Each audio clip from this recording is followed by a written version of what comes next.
Assalamualaikum warahmatullahi wabarakatuh. Salam sepak bola dan selamat datang lagi di channel JP Story. Dunia perwelkaman dan Wilujeng Sumping sudah kembali meramaikan akun Instagram dari Persib Bandung.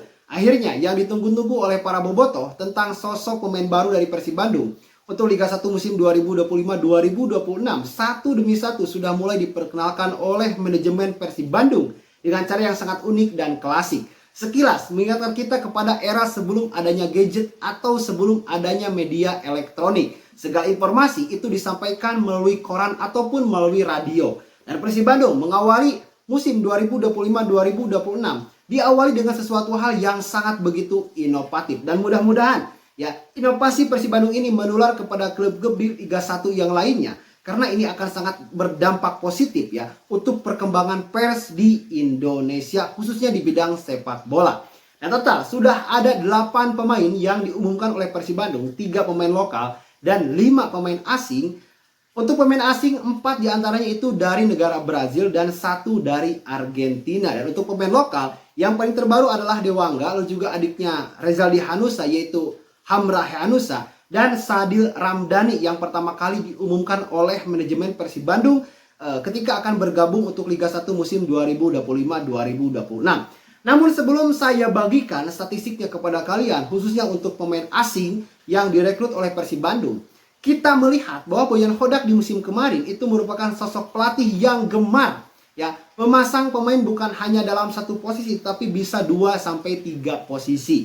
Dan atas dasar itu dan pertimbangan performa Persib Bandung di musim lalu yang ketika ya banyak pemain yang cedera itu sangat mengganggu terhadap kestabilan tim ya, meskipun Persib Bandung ketika dikatakan tidak stabil itu tetap mendapatkan kemenangan dan bisa juara back to back gitu ya. Nah, tetapi belajar dari hal itu nampaknya Boyan Hodak ingin punya pemain yang bisa menempati posisi bukan hanya satu posisi saja tapi bisa 2 posisi apalagi sampai 3 posisi. Dan 5 pemain ini, yaitu yang pertama adalah William Marsilio.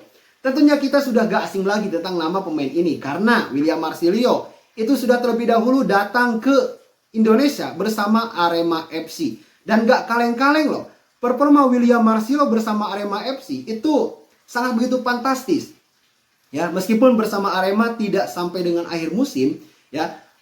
Itu sampai pertengahan musim, tetapi performanya ini bukan cap kaleng-kaleng. Pemain ini sangat begitu luar biasa.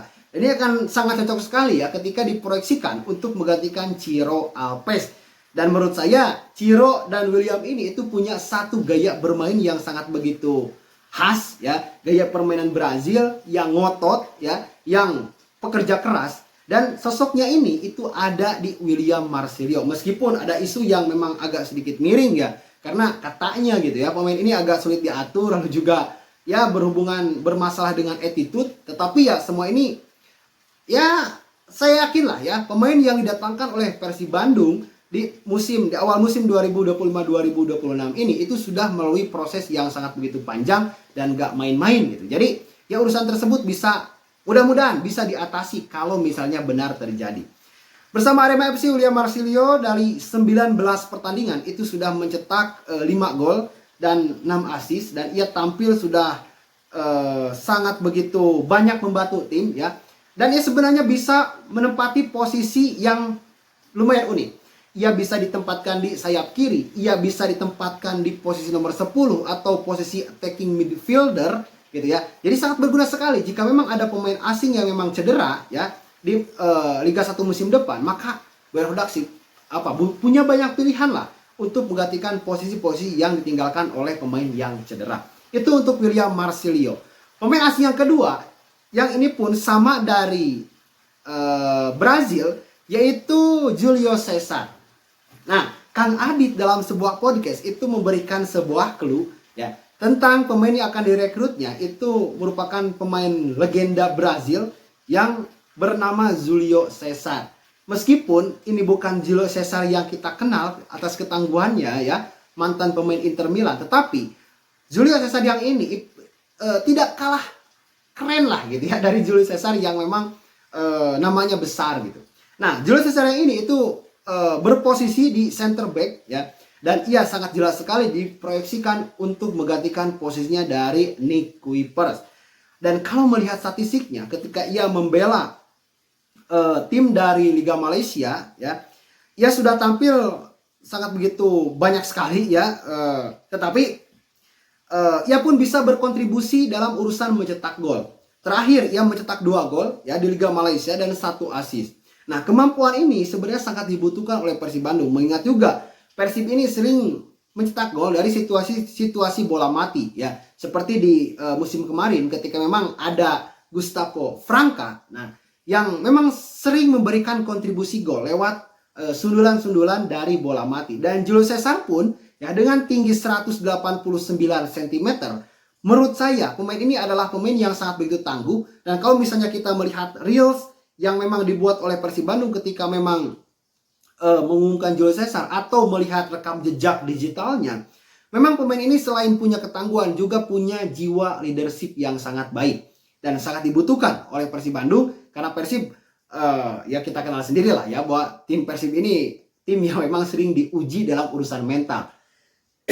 Jadi menurut saya akan sangat berguna sekali. Untuk nilai pasannya jelas pemain ini adalah pemain yang sangat begitu profesional, bukan profesional tapi sangat begitu malang melintang lah di sepak bola Asia Tenggara dengan market value senilai 4,35 miliar. Jadi ya sangat begitu terjangkau lah ya untuk sekelas pemain yang memang di usia 30 tahun. Lalu selanjutnya, nah ini nama ini sudah tidak asing lagi, jelas sangat tidak asing lagi, yaitu Berguinho. Tahu kan kalian Berguinho? Berguinho merupakan pemain yang sebelumnya membela Borneo FC, yang apa ya, ketika memang dirumorkan dekat sama Persib, saya itu kenapa ya serasa wah ini cocok sekali nih sama Persib Bandung. Karena apa? Karena Persib itu selalu mempunyai pemain-pemain yang berposisi di nomor 10 seperti Berguinho ini, yang selalu memberikan dampak positif terhadap permainan tim. Kita kenal